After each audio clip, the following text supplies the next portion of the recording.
Buenas tardes a todas las personas que nos acompañan, docentes, estudiantes, asistentes de otras entidades académicas y público en general. Les damos la más cordial bienvenida a esta conferencia en el marco de la Semana de la Comunicación 2021, impartida por el maestro Jorge Quintero y el maestro Ricardo Rodríguez Inda.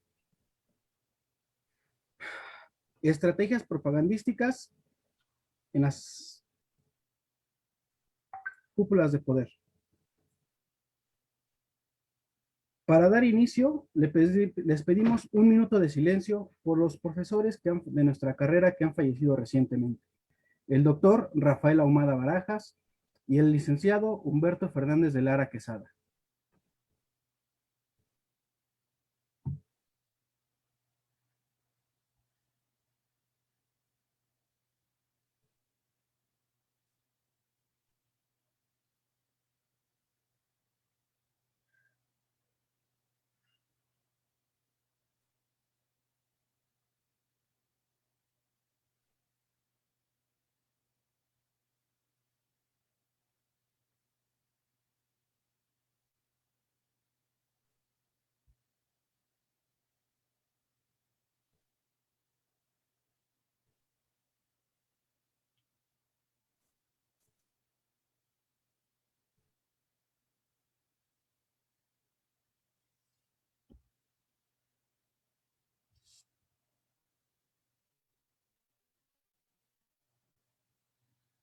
Agradecemos el apoyo que nos han brindado para aportar a través de sus conocimientos y experiencia información que seguramente servirá para reflexionar sobre la trascendencia de la comunicación, el periodismo y sus aplicaciones, en este caso, en la propaganda.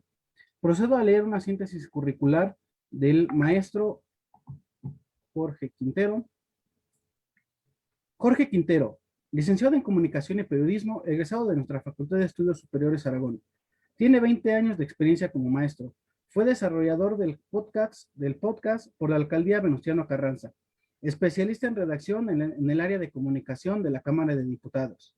Con la empresa Halo FX ha desarrollado campañas publicitarias y de marketing digital, además de ser asesor de diversas campañas políticas, como especialista de mensajes y propaganda en medios electrónicos.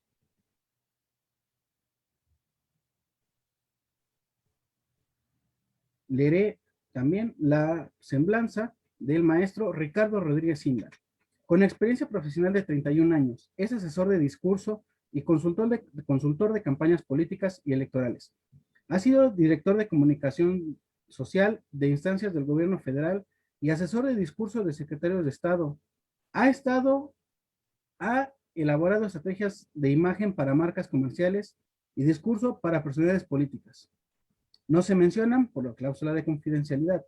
Fue director creativo en agencias de publicidad, director editorial y colaborador en revistas de negocios y turismo. Cursó la maestría en Administración Pública en la Facultad de Ciencias Políticas y Sociales de la UNAM, así como diplomados de especialidad en Comunicación Política, Relaciones Públicas y Responsabilidad Social. Ha sido profesor del TEC de Monterrey, la Universidad Popular Autónoma del Estado de Puebla y la Universidad Intercontinental. Es egresado de la Facultad de Estudios Superiores de Aragón, donde es profesor definitivo en publicidad y propaganda. Les recordamos a las y los asistentes que quieran obtener constancia con valor curricular, estar atentos a los comentarios de la transmisión, pues deberán llenar el formulario de asistencia en los siguientes 5 minutos de haberse publicado, así como otro registro que será momentos antes de cerrar el evento. Para las personas de otras entidades, publicaremos una dirección de correo electrónico al cierre de la conferencia, donde deberán enviar el mismo día una reflexión de una página para registrar su asistencia. A partir de este momento, a la 1:09, tienen 5 minutos para registrar su asistencia en el formulario que está publicado en la página de Facebook de Comunicación y Periodismo FES Aragón. Sin más preámbulo, le cedo el uso de la palabra y la pantalla a nuestro ponente, el maestro Jorge Quintero. Muchas gracias, Francisco. Vamos a proceder a compartir la presentación. Y bueno, en inicio de cuentas quiero dar las gracias al jefe de la carrera, Edgar Lara, y al coordinador Leonardo Velasco por esta cordial invitación que nos hicieron para participar con esta magna conferencia en esta Semana de la Comunicación. También agradezco la participación de mi compañero, y es un honor, debo decirlo, el maestro Ricardo Rodríguez Inda, y lamentamos, bueno, que no nos pudo acompañar en esta ocasión la profesora Verónica Núñez por cuestiones de fuerza mayor. Y sin más preámbulo, pues vamos a dar inicio a esta conferencia que se titula Estrategias propagandísticas en los nuevos entornos de poder político. Evidentemente, de lo que vamos a estar hablando, pues es del entorno político basado en la propaganda. Cabe destacar que la propaganda, al igual que cualquier elemento de investigación, tiende a evolucionar, tiende a adaptarse, tiende a adecuarse a las nuevas posturas, a los nuevos medios, a las nuevas tecnologías. Y en este caso no es la excepción. Sin embargo, habrá que decir de forma clara que de la misma manera en que durante muchos años la política ha hecho propaganda no siempre ética, no siempre ideal, pues esta vez no pasa lo contrario y de alguna manera seguimos bajo usos y costumbres que hasta cierto punto empañan la calidad de los mensajes, principalmente hablando del uso de las nuevas tecnologías. Es por ello que es fundamental que hablemos en algún momento de los millennials. ¿Por qué tenemos que hablar de los millennials? Porque ellos son la generación que actualmente y hacia el futuro ostenta el poder. Un poder no solamente económico que va a mover al mundo, sino un poder real y tangible que ahora le han conferido los nuevos medios de comunicación. Baste decir que los medios de comunicación tradicionales han sido hasta cierto punto soslayados y ya no se observan desde el mismo perfil, desde la misma manera. No tienen por ende la misma influencia ni el mismo impacto sobre el target o el target que en este caso pues son los votantes. ¿Por qué es importante mencionarlo? Para empezar, los números. Acá nos dicen que el grupo supondrá, hablando de los millennials, un 75% de la fuerza laboral del mundo en el año 2025. Esto nos plantea que evidentemente es una fuerza política innegable y contundente, pero por ello debemos tomar en consideración qué características los definen. Tienen rasgos muy distintivos, pero los que nos son menester en esta ocasión mencionar es su enlace directo que tienen con los medios de comunicación, con esta interactividad, inclusive la forma de comunicación, la forma de sociabilizar entre ellos ha cambiado. Ha cambiado de tal manera que ahora, por ejemplo, expertas como la doctora Roxana Mordowicz nos dice que ellos se definen a través de una relación en la pantalla. ¿Qué implica esta relación en la pantalla? Bueno, simplemente es una cuestión de la conectividad que tenemos, esa relación, y más en estos momentos en que nos vemos sometidos de alguna manera al encierro, pues no tenemos otra salida, otra escapatoria más que comunicarnos de forma virtual, como lo estamos haciendo inminentemente por acá. Yendo todavía más allá, ese control sobre los medios les ha permitido ser un grupo que se caracteriza por tomar decisiones, por ingerir directamente en lo que hacen las empresas, en lo que hacen los partidos, en lo que hacen ciertos grupos. Se puede decir que generaciones anteriores, como la mía, no teníamos la capacidad, por ejemplo, de respuesta. Los medios tradicionales no te permitían ir más allá en algún momento. Simple y sencillamente te veías limitado porque la información iba en un solo sentido, en un solo canal. Y a lo mejor la podías compartir con tu gremio, con tu comunidad, con tu grupo de relación cercana. Pero realmente esto no tenía una trascendencia superior. Entonces, desde la perspectiva de la publicidad, de la mercadotecnia y por supuesto de la propaganda ideológica, de la propaganda política, pues no había otra cosa que hacer más que enviar los mensajes y esperar que estos tuvieran, pues, un impacto tangible. Por el contrario, el día de hoy nos vemos ante una reacción inmediata en donde los jóvenes tienen la posibilidad de decir, ¿sabes qué? Esto no me gusta, no estoy de acuerdo, no me parece. Y entonces crean una sinergia, por ejemplo, a través de las redes, que realmente tiene injerencia y impacta a los medios. Y no solo los medios, las identidades, las credibilidades, los discursos. Agentes que antes eran en apariencia intocables, hoy están siendo, pues, atacados y a veces de forma visceral por estos grupos. No quiero decir, aclaro, que esto sea necesariamente malo. No lo estoy condenando ni mucho menos. Es parte de un proceso natural en el cual nos vemos inmersos. Entonces, pues la política, el discurso, se ha tenido que ver inmiscuido en esta vorágine de cambio y han tenido que entrarle al juego y algunos lo han hecho de forma magistral. De hecho, nosotros, por ejemplo, cuando presentamos un proyecto político, siempre decimos que las redes sociales son la nueva arena política. Y a veces es enseñarles inclusive a estas personalidades que si no estás en las redes, no existes. Así de sencillo. Entonces esto nos lleva a darnos cuenta de la importancia que esta transformación está teniendo en el mundo de la propaganda, en el mundo de la publicidad, y que está siendo un referente no solo histórico, sino demandante a adecuarse al cambio. Como decíamos, si no estás ahí, simple y sencillamente no estás. El gran problema radica en que, ya decíamos, las viejas usanzas se han transformado, han evolucionado de la misma manera, y entonces ahora nos encontramos con situaciones como el fake news, con todas esas noticias que pululan por internet, que van desde los memes hasta supuestas opiniones, citas textuales, que rayan pues en lo inverosímil, en la mentira, en un atentado hacia la veracidad. ¿Por qué para nosotros es realmente importante? No debemos olvidar que pertenecemos al gremio de la comunicación, que al ser profesionistas en el arte de la comunicación y el periodismo, tenemos una obligación con la verdad. Entonces, la objetividad debe de ser el punto de arranque o de partida para generar una crítica constructiva. No quiero decir, por ende, que nos basemos en hacer críticas, porque hay una cosa es ser crítico y otra cosa es ser criticón.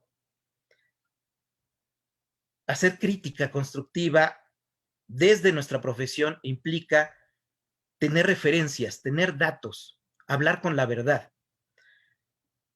Y a veces la verdad incomoda, a veces la verdad puede ser dura, puede ser difícil de aceptar. Y hay muchos entes políticos que se incomodan por ello, que se sienten agredidos. El problema aquí es, y hay que decirlo, si lo que te afecta es la verdad, bueno, no puedo hacer absolutamente nada por ti, ¿no?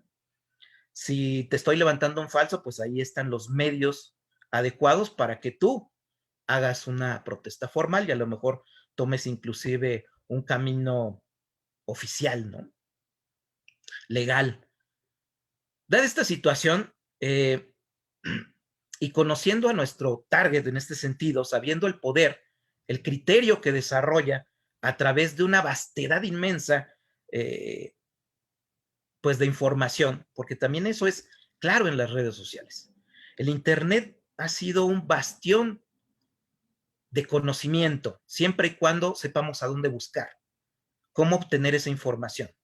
El problema radica cuando nosotros simple y sencillamente basamos nuestras opiniones o nuestros criterios en pues lo que encontramos en las redes y no nos damos a la tarea de informarnos más a profundidad. Entonces esto es lo que está realmente generando un verdadero problema. Ahora bien, acá tenemos datos que son pues contundentes, que es lo que les digo, nuestra tarea no es dar solamente opiniones, sino abastecernos de esos datos que hacen que esas opiniones tengan una contundencia basada en la realidad. En WhatsApp nos dicen que el 63.3% de las noticias falsas son reenviadas por familiares y el 61% por amigos. ¿Esto por qué es importante? Bueno, decíamos que esta nueva generación tiene mucho poder y ese poder está fundamentado en la credibilidad que tenemos. Por ende, es importante tomar en consideración que si nosotros difundimos material a través de las redes sociales, y estas son pues cobijadas por las ideologías de aquellos que son nuestros compañeros, nuestros amigos, nuestra familia, pues les van a dar un mayor lujo de credibilidad, ¿no? Y esto es un verdadero riesgo. ¿En qué sentido?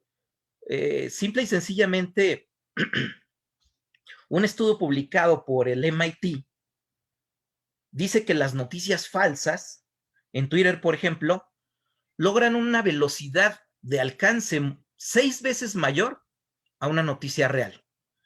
Si nosotros las difundimos sin haber constatado su fuente, sin haber constatado que son reales, pues lo único que estamos haciendo es una bola de nieve de una difusión, de un bulo, de una mentira, de una fake news que va a impactar a otras personas que muchas veces comulgan con el mismo credo, con la misma identidad, con la misma ideología que yo tengo, y por ende, en algún momento sienten que son poseedores de una razón única, de una verdad eh, pues tajante. Y desgraciadamente no es así. Cabe destacar que los mismos algoritmos, también conocidos como filter bubbles, dentro de las redes sociales, hacen que esta información que a nosotros nos parece correcta, con la cual comulgamos ideológicamente o con nuestra forma de pensar, nos llegue en vastedad. Filtran de alguna manera información que a nosotros nos es importante. Todos nos hemos visto sorprendidos porque hicimos una búsqueda en Google y de repente en Facebook, en Twitter y en demás redes nos empiezan a llegar o a bombardear con situaciones muy similares, con publicidad del mismo estilo, del mismo género. ¿Por qué? Porque los filtros, los motores de búsqueda, estas filter bubbles, para eso fueron diseñadas, para que nos acerquen esa información que a nosotros nos parece adecuada, que va en don de beneficiar nuestra forma de pensar. Sin embargo, esto es riesgoso porque crea un sesgo en la información. Y entonces no estamos obteniendo una información totalitaria, sino simple y sencillamente estamos obteniendo información hasta cierto punto que es similar a la que nosotros mismos generamos o compartimos. Eh, eso nos lleva pues al problema precisamente de la desinformación. Aquí lo vemos en pantalla, tenemos una gráfica que es muy clara en torno a cómo se ven las noticias o dónde se ven más en México según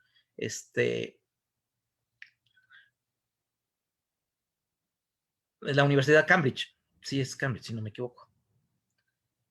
Que es, por ejemplo, las noticias tienen el alcance del 77% en Facebook, en YouTube el 42%, en WhatsApp 41% y así nos vamos hasta llegar al 15% en Instagram. ¿Qué es lo alarmante de esta situación? Que la mayoría de los contenidos de índole noticioso los buscamos en estos medios. Y entonces no podemos estar ciertos de que esta información sea confiable.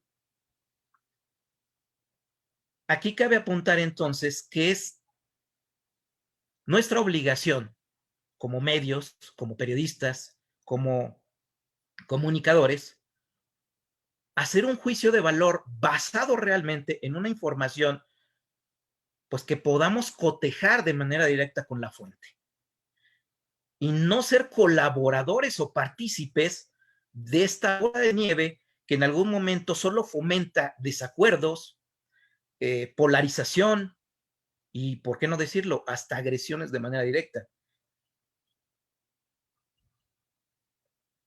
decíamos, aquí en presentación tenemos parte de lo que yo les comentaba. Las fake news son legitimadas por ser parte del mismo ciudadano. Su interacción directa incluso la creación de las mismas les da un peso importante para su credibilidad, además de sentirse cercanas y actuales. Si nosotros simple y sencillamente vamos a prestar oído a aquella información que nuestros más cercanos allegados o quienes piensan de forma similar a la nuestra propongan, pues estamos limitando nuestra capacidad crítica, y más si somos profesionistas, estudiantes en el área de la comunicación, pues estamos alejándonos de la objetividad de nuestro cargo, de nuestra función. Ahora bien, el arte de la simulación, una propaganda aviesa. ¿Por qué le llamo aviesa? Porque es malintencionada muchas veces.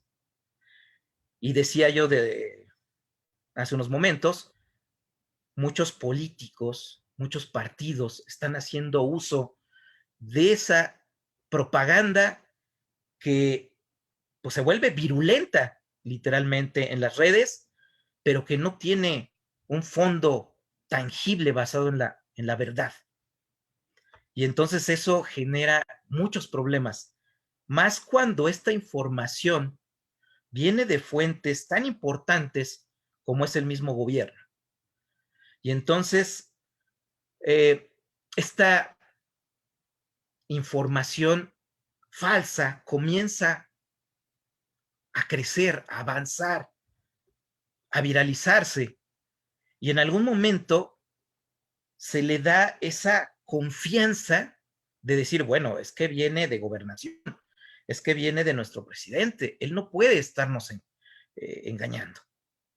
Y sin embargo, la realidad apunta en otras direcciones.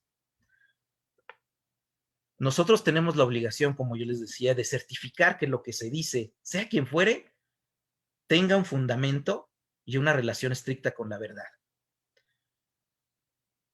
Y desgraciadamente, y no en palabras mías, sino de muchos expertos, principalmente inclusive tomé fuentes, ustedes las pueden corroborar ahí en la presentación, de periodistas, de periódicos internacionales, de fuentes extranjeras, que de alguna manera hacen su apreciación lo más objetivo posible de acuerdo al contexto que nuestro país vive. Y entonces ahí es donde podemos observar que la realidad dista de lo que se nos dice día con día.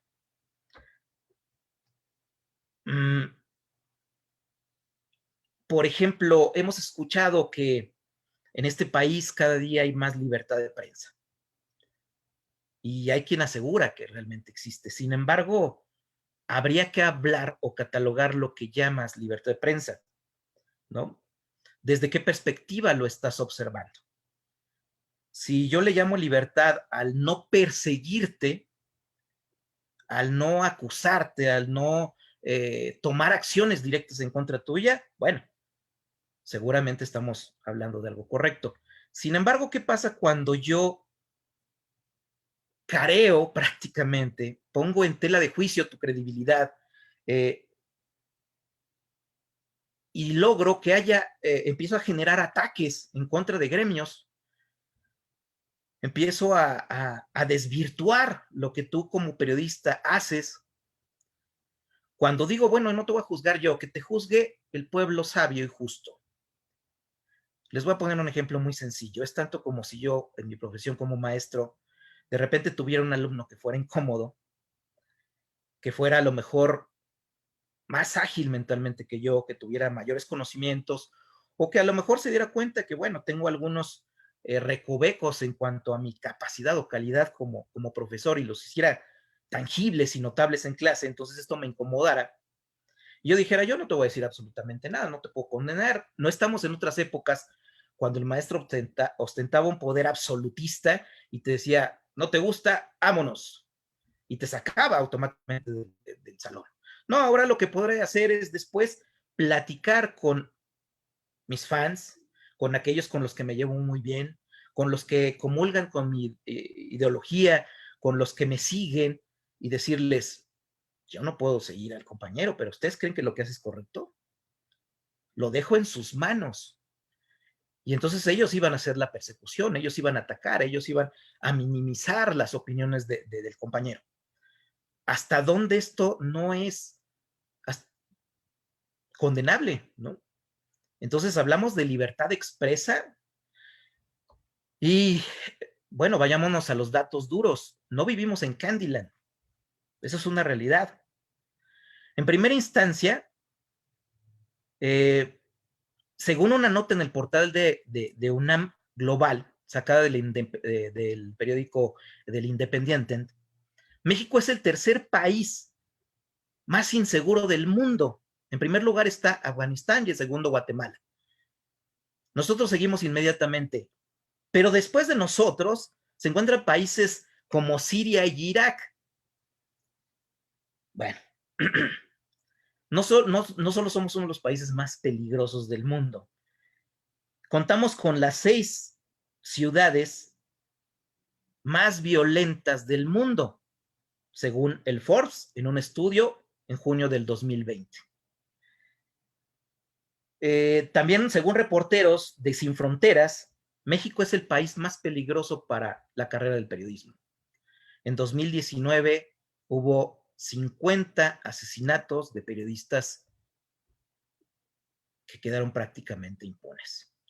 Entonces, bueno, si a esto le sumamos que hay una condena constante hacia los medios desde el púlpito del Palacio Legislativo, bueno, ¿qué más se puede decir en torno a ello? Aquí tenemos, por ejemplo, la opinión de Luis Antonio Espino, que es un consultor del Washington Post, que dice en relación a las mañaneras, en un artículo que tituló Propaganda de AMLO es un éxito, estas son las claves. Comenta, por ejemplo, las conferencias de prensa del presidente de México, Andrés Manuel López Obrador, son un gran fracaso comunicativo, pero un rotundo éxito propagandístico.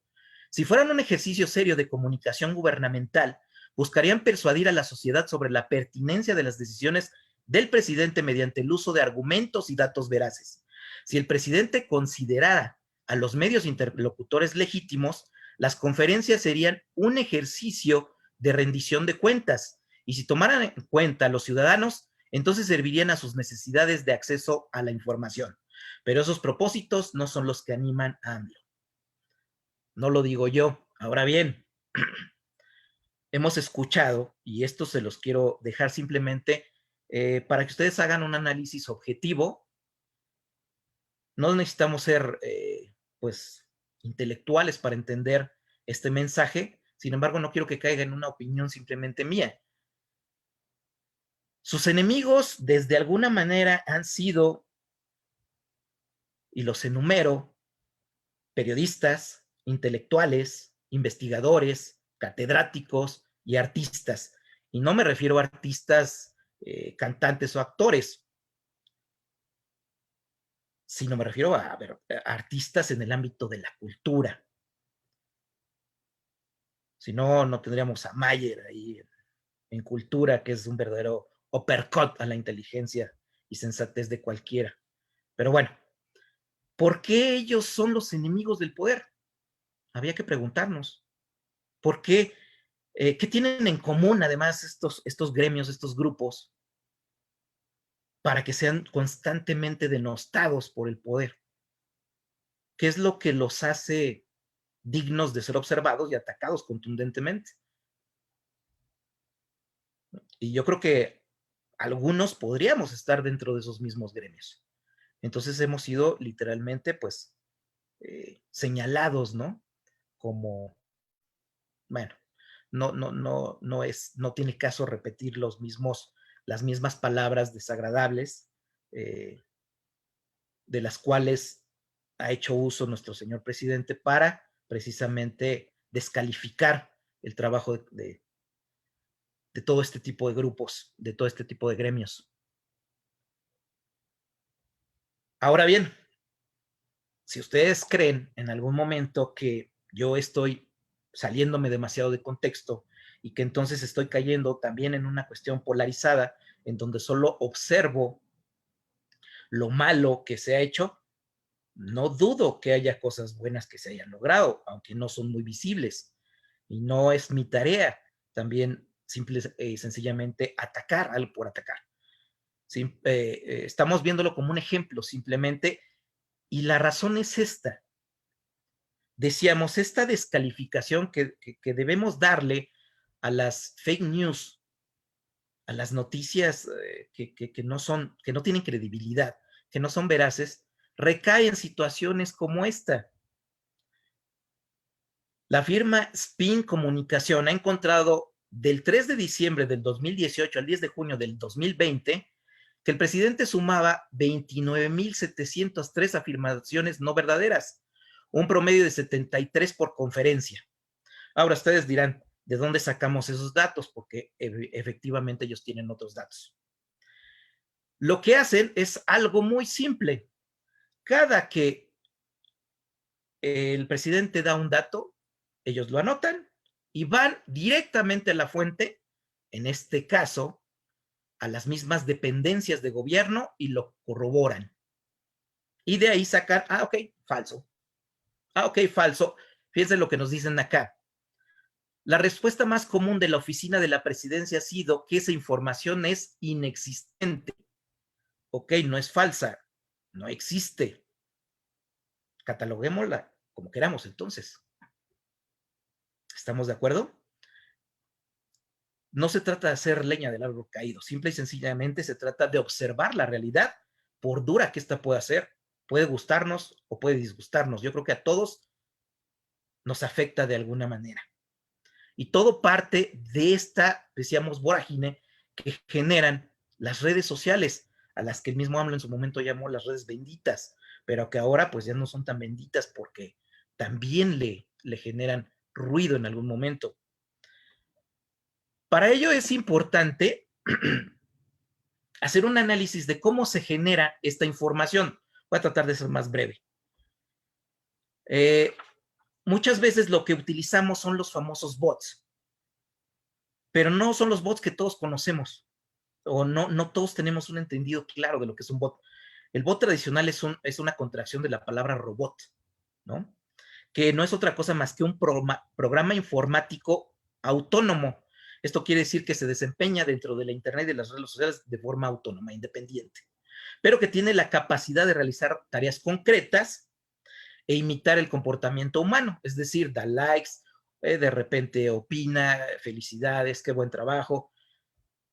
Sin embargo, estos bots, hasta cierto punto, Facebook, Twitter, puede en algún momento reconocerlos y eliminarlos. Entonces echamos manos de otro tipo de bots mucho más eficaces, que son los bots persona. Los bots persona no son otra cosa que un grupo de personas, un ejército muchas veces de personas que detrás de una computadora crean perfiles o cuentas apócrifas. Esto es peligroso porque muchas veces toman información de otras personas, se roban la información y crean esos bots. Y estos, de alguna manera, pues, comienzan a generar ruido en torno a un beneficio particular. Y entonces tenemos que cada persona puede tener hasta 20 o más bots, los cuales votan a favor o dan like o retuitean algún tipo de propuesta, algún tipo de mensaje. También dentro de ello encontramos los sock puppets.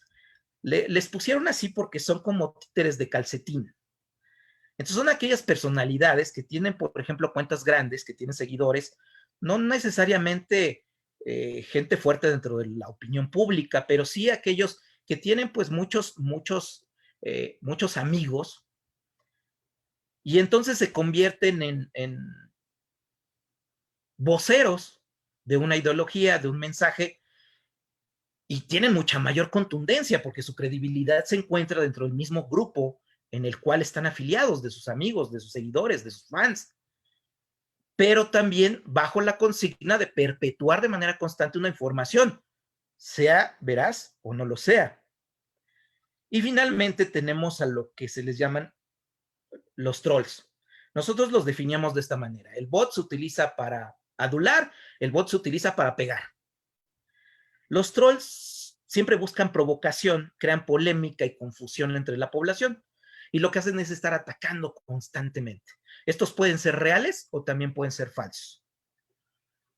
El problema con ello es, pues, que generan viralidad en las campañas, y esto en algún momento, pues, impacta de modo contundente en ciertas ideologías o postulados que se mantienen en redes. Esto me lleva a algo que es muy importante y es con lo que quiero cerrar. ¿Cómo nos afecta esta desvirtualización de la información? La OMS dio por señalar a esta información equivocada en torno a la pandemia del coronavirus como infodemia. La infodemia no es otra cosa que la malversación de la información en torno a la pandemia, en torno a la situación del COVID. ¿Por qué nos es muy importante? Porque este alejamiento de la verdad puede en algún momento dañarnos de manera directa. Lo explico. Tenemos una serie de puntos que hemos podido observar a lo largo de la campaña desde que esta comenzó hasta prácticamente el día de hoy, en donde, aunque muchas organizaciones han hecho llamadas de atención a nuestro gobierno, se hizo caso omiso. Y aquí tenemos una especie de cronograma veloz, porque no son todas, de lo que ha sucedido. 28 de febrero de 2020, primer caso de COVID. 4 de marzo, dijo el presidente, abrácense, no pasa nada. 22 de marzo, no generen pánico, sigan saliendo, vayan a la calle, vayan a los restaurantes. 2 de abril, que esto fue muy deleznable desde mi muy particular forma de pensar y criterio, nos vino como anillo al dedo la pandemia. 24 de abril, no usar tapabocas, no me lo recomendó López-Gatell. 2 de mayo, ya tenemos luz al final del túnel.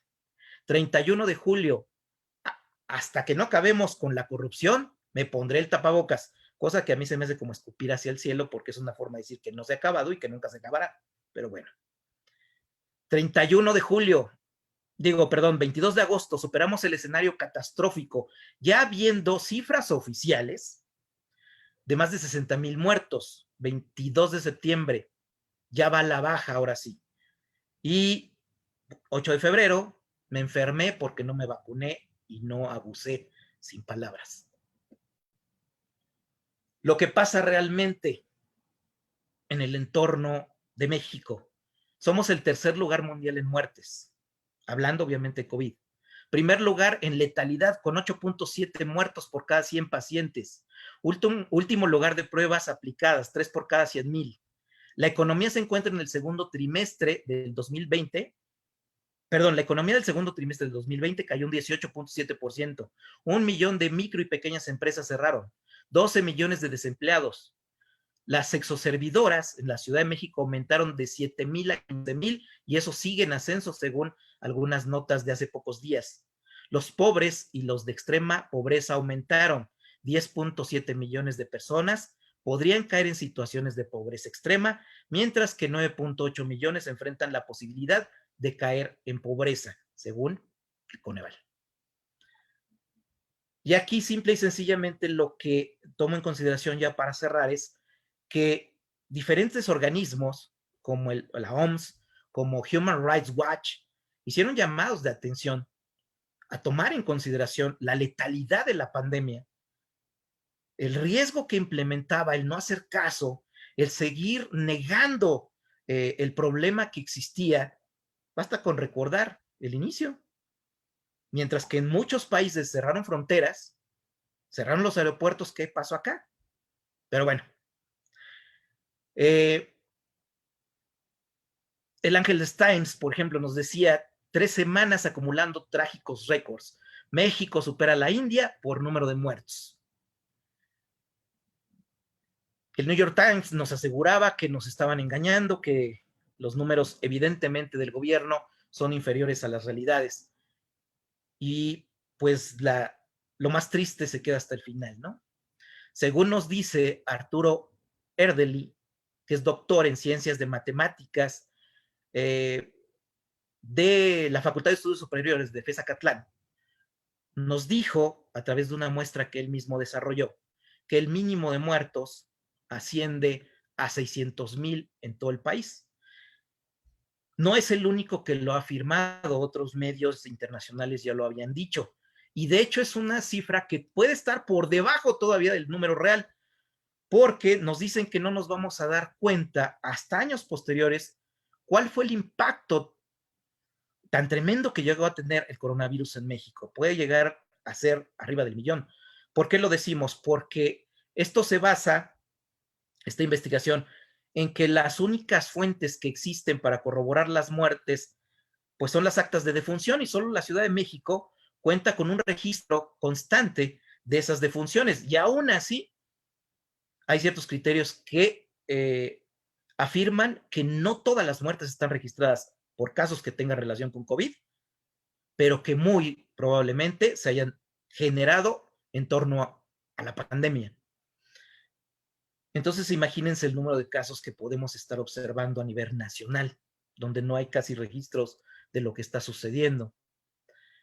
Por eso les dejo esa última nota que es, o cita, lo que podemos concluir es que el gobierno debe asumir su responsabilidad de una vez por todas y dejar de jugar con la vida y la salud de los mexicanos, usando una propaganda basada en la mentira y en el engaño.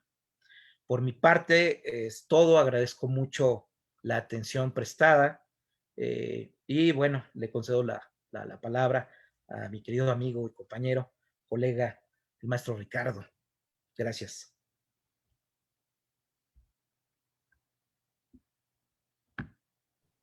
Muchas gracias, maestro Jorge Quintero. Y le cedemos el uso de la palabra al maestro Ricardo Rodríguez Inda. Adelante, maestro Rodríguez Inda. Muchas gracias a todos por esta invitación y esta oportunidad que tengo de pues participar en esta conferencia. Me he quedado pues realmente impactado por los datos que das, Jorge. Son unos datos, unas estimaciones muy severas hacia lo que está haciendo el gobierno de López Obrador, que pues son datos muy claros, contundentes, y bueno, ahí está una aportación excelente, mi querido maestro Jorge.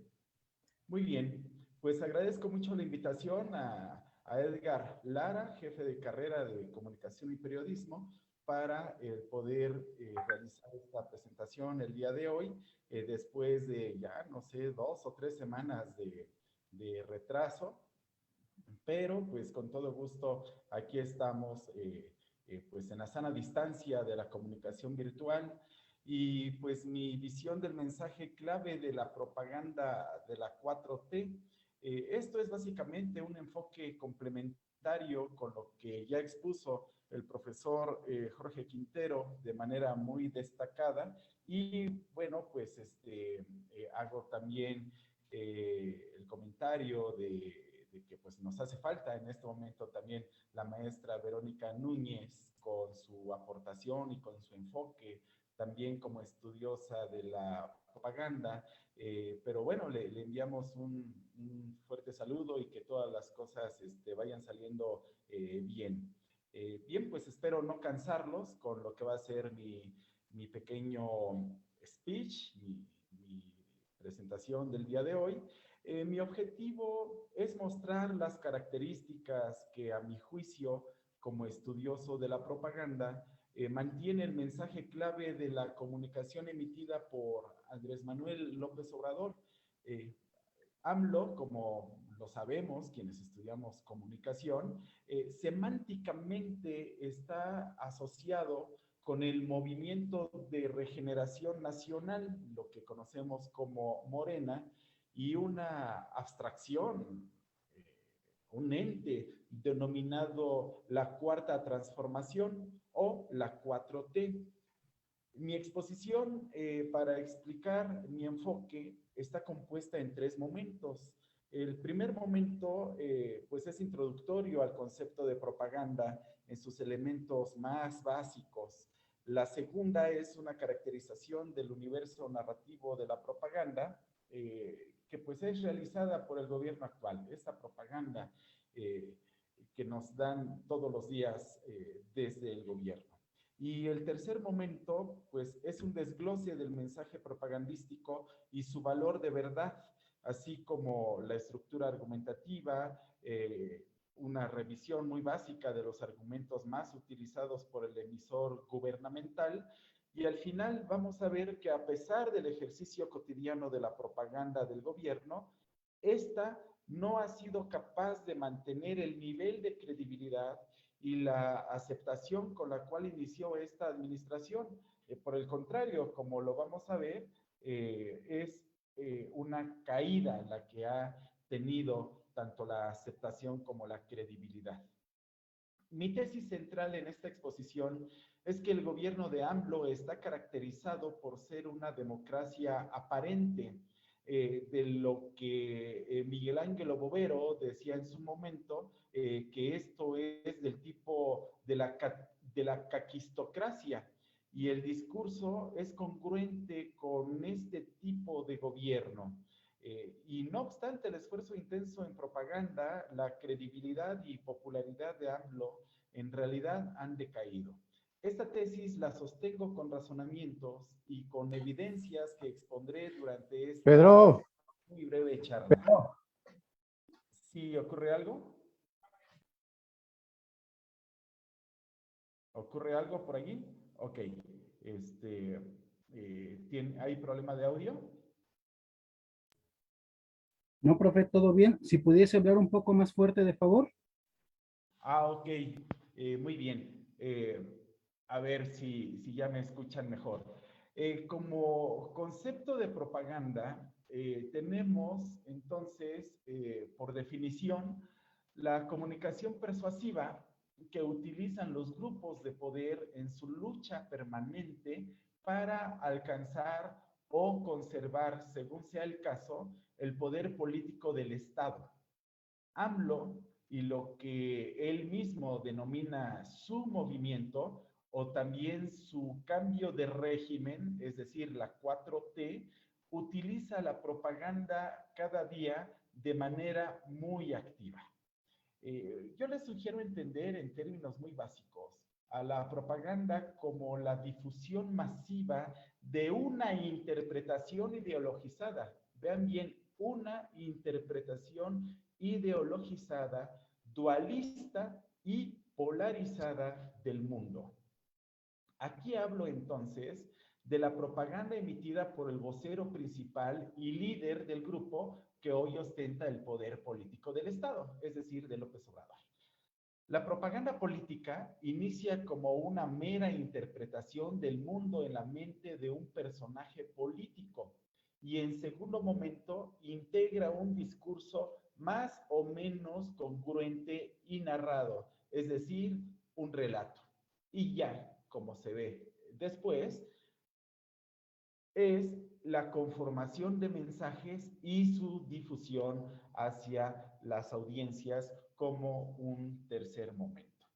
Bien, la propaganda la vamos a entender entonces como la conformación de un universo narrativo, en donde el relato propagandístico se convierte en un universo en donde existe, si seguimos a Joseph Campbell, un importante investigador de lo que es la estructura del mito, Joseph Campbell sugiere que existe una forma universal en este tipo de narraciones, que es el mito. Entonces, Joseph Campbell nos sugiere, o a partir de lo que dice Joseph Campbell, podemos interpretar que la propaganda es una narrativa con un universo, valga la redundancia, narrativo. Es la propaganda en realidad la construcción de una serie de mitos que dan sentido a un movimiento político. Y reitero aquí, la propaganda construye mitos y estos mitos van a dar sentido a un movimiento político determinado. En este universo narrativo, como seguramente lo han visto en las distintas asignaturas que han tomado, en este universo narrativo existe tiempo, espacio, un sistema de valores, es decir, una moral y una trama o historia, y personajes que giran en torno a una causa principal, generalmente la sobrevivencia frente a una amenaza y el alcance de lo que en ese universo se considera un mundo mejor, lo que sería, de hecho, el objetivo a alcanzar como sociedad. Entre esos personajes se consideran varios arquetipos. Con base en ellos, en estos arquetipos, se juegan distintos papeles dentro de la historia. Otro estudioso, Christopher Vogler, un importante autor en cuanto al guionismo y la narrativa, él retoma la estructura del mito de Joseph Campbell y propone que el papel más importante en una narrativa es el del héroe. Claro, no significa que los otros no sean importantes, pero alrededor del héroe se construye toda una historia. El héroe es un personaje central que emprende un viaje, le acompañan mentores que son quienes señalan el camino, quienes dan el apoyo y la reflexión, racional de las cosas, cuenta con aliados, con sombras, sujetos que cambian de rol y, por supuesto, el adversario o el enemigo, cuyos propósitos representan la amenaza, no solo para los intereses del héroe, sino los intereses de todos. Es decir, la propaganda política da forma a un conjunto de relatos que contienen una historia donde el interés que persigue un personaje que compite por el poder se convierte en una semántica de interés generalizado. Es decir, la propaganda política lo que hace es llevar el interés particular de lograr el poder de un sujeto o de un grupo político, convertir ese interés a través de la narrativa en un interés generalizado. Es decir, que a todos les interese apoyar a ese grupo político para que logre el alcance o mantenga, conserve, retenga e incluso se pueda perpetuar en el poder político. Entonces, el personaje político, quien en realidad persigue el poder político del Estado, se infunda falsamente en una imagen de luchador social, pero que en el discurso ve por los intereses de todos.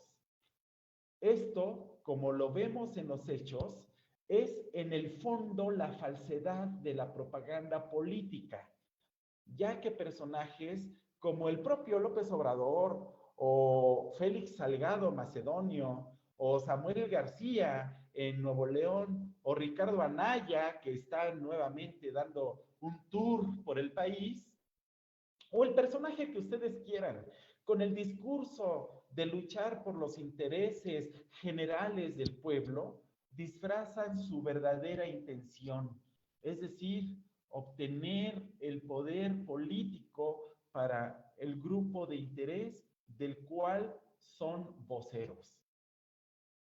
En el caso de la administración actual, la propaganda relata la historia de un pueblo bueno que habita en el cuerno de la abundancia que inició, como dice López Obrador, hace 10,000 millones de años, o por lo menos hace miles de siglos. Así lo ha dicho en sus conferencias mañaneras.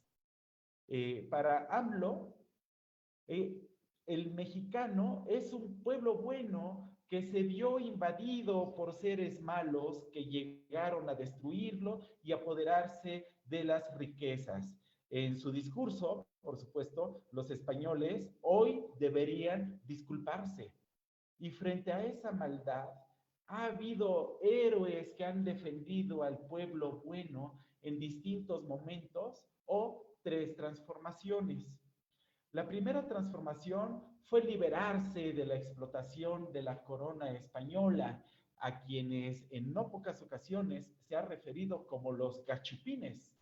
Y esta etapa, conocida como la Guerra de Independencia, y con héroes como Miguel Hidalgo y José María Morelos y Vicente Guerrero, entre otros, pues son, digamos, el primer cambio de régimen que existió en la historia del país.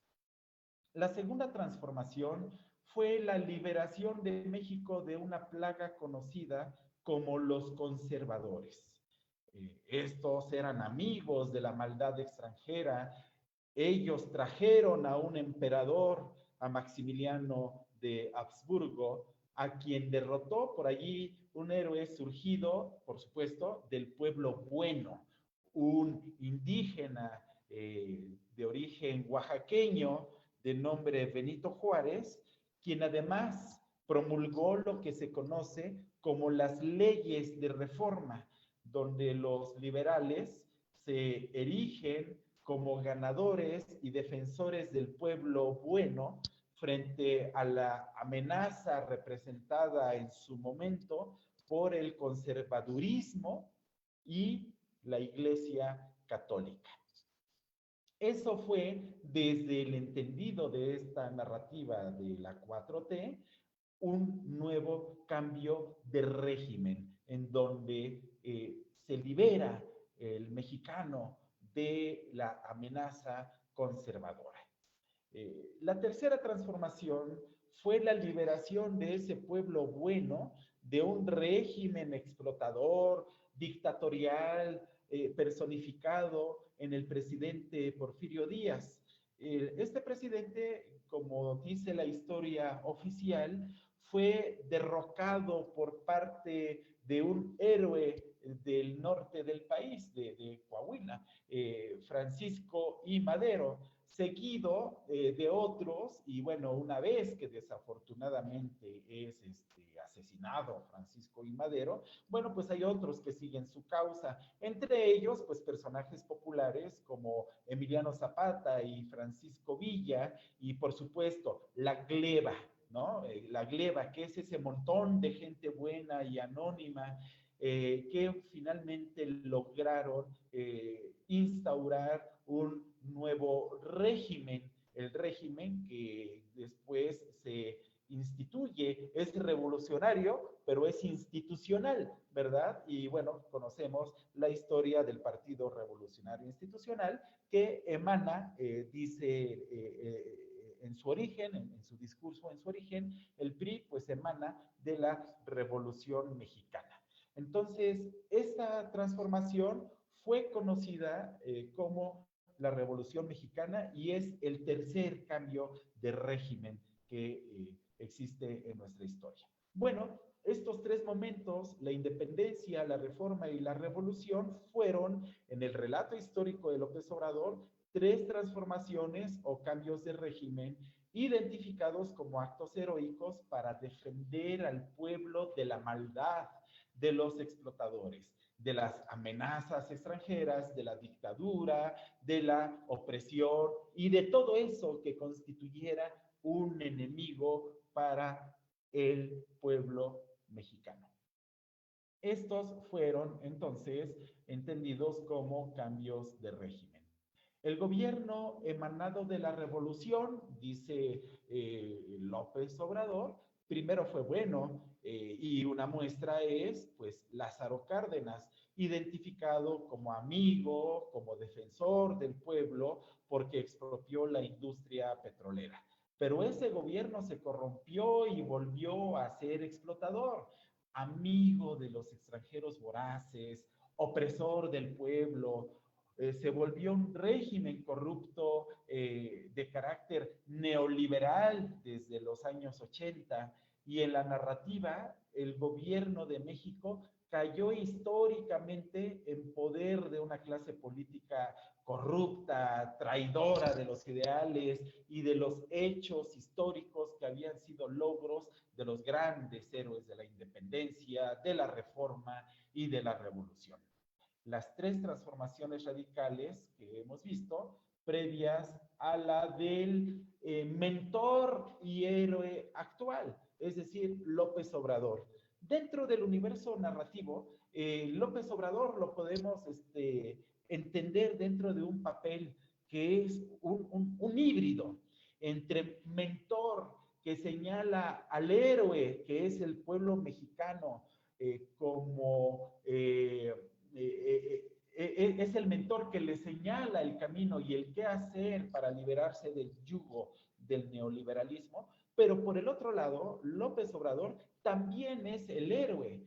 No solamente el héroe es el pueblo, sino que López Obrador también es el héroe. Entonces, López Obrador ha traído un papel, digamos, dual entre ser mentor, esa especie de papá del pueblo mexicano, para algunos el abuelito, ¿no? Del pueblo mexicano, pero como el maestro, el guía, el mesías, el líder, el caudillo, ¿no? Y por otro lado, pues es el héroe también, ¿no? Porque es el que nos defiende de todo lo que puede amenazarnos. Entonces, por un lado, es el mentor, según la clasificación de Christopher Vogler, y por el otro lado, también es el héroe. Es una especie de Gandalf, ¿no? Que lo mismo dice qué hacer, pero también le entra a los guamazos, ¿no? Bien. Entonces, el presidente encabeza en su relato lo que califica como una cuarta transformación o cambio de régimen para otra vez salvar al pueblo bueno de la maldad. Ahora, la maldad del neoliberalismo encarnado en lo que etiqueta como PRIAN, un concepto donde unifica a los partidos políticos etiquetados en la geometría política como de derecha, conservadores, neoliberales, corruptos, enemigos del pueblo, a quienes hay que vencer a toda costa porque son el enemigo de México, la amenaza para lograr un estado de bienestar y felicidad para todos. Para asegurar su poder, el régimen neoliberal creó instituciones, estructuras económicas, leyes, políticas, grupos sociales, para beneficiarse a sí mismos, pero traicionaron al pueblo. Es lo que dice la narrativa. La traición en manos de los corruptos dañó gravemente al pueblo bueno, lo empobreció. Como víctima debilitada, el pueblo pobre, el pueblo desvalido y confundido necesita de un héroe, un líder que le dote de fuerza y esperanza para una vida mejor. Aquí llega entonces la figura salvadora encarnada en López Obrador, que como buen héroe y mentor, y para tener empatía con el desvalido, narra que también fue víctima del villano. Él mismo tuvo que sobreponerse a terribles batallas electorales desde su estado frente al PRI cuando le arrebataron, dice, la posibilidad de ser gobernador de Tabasco. Le ganó, por cierto, Roberto Madrazo Pintado. Luego fue víctima del sistema durante 3 procesos, todos hechos por lo que él denomina como su enemigo, la mafia del poder. Primero, el complot para desaforar como jefe de gobierno del Distrito Federal. Luego, 2 grandes desvergüenzas de todos los rufianes unidos en su contra. Primero, en 2006, Carlos Salinas, Vicente Fox, el PAN, Felipe Calderón, el Instituto Federal Electoral y el Tribunal Electoral, más los empresarios, que todos ellos, integrados como una mafia de poder, le robaron la presidencia. Y después, en 2012, el PRI y el Instituto Federal Electoral, dice López Obrador, le hicieron fraude electoral. Por fin, su tercera campaña en 2018 por la presidencia de la República fue la buena. Finalmente ganó la elección con el voto de 3 de cada 10 electores. 3 de cada 10 electores registrados en el padrón fueron los que realmente votaron por AMLO y Morena. Sin embargo, en el discurso se ha manejado como que ocurrió una mayoría abrumadora a su favor. No es cierto que fue una mayoría abrumadora a su favor. Fueron 7 de cada 10 personas las que no votaron por López Obrador. Bien, ya como presidente en esta historia, el héroe de la esperanza lucha, dice, desde muy temprano. En cada conferencia mañanera, dice que es de prensa, pero pareciera más bien un montaje, una homilía, donde da a conocer su discurso y su visión del mundo. En esas conferencias da cuenta de su feroz batalla contra el antiguo régimen, el régimen neoliberal, de los corruptos, de un grupo de malvados conservadores que aún integran la mafia de poder, privilegiados, fifís. En esos conceptos, pues cabe cualquiera que le exija respetar su juramento como presidente, hacer mejor su trabajo, o que critique o señale o evidencie los errores, las trampas, la corrupción y abusos de quienes integran la cuarta transformación. A manera de un principio de Joseph Goebbels, propagandista importantísimo de la Segunda Guerra Mundial por parte del nacionalsocialismo, Joseph Goebbels proponía la etiqueta del enemigo único. Bueno, pues dentro de esta etiqueta del enemigo único entran todos los que lo critican. Ojo, el enemigo único no significa que sea un solo enemigo, sino que todos somos potenciales enemigos. Felipe Calderón, el PRIAN, los papás de los niños con cáncer, las feministas, los médicos de hospitales privados, los ecologistas, Carlos Loret de Mola, Broso, la revista Proceso, cualquiera que critique a López Obrador se convierte en enemigo.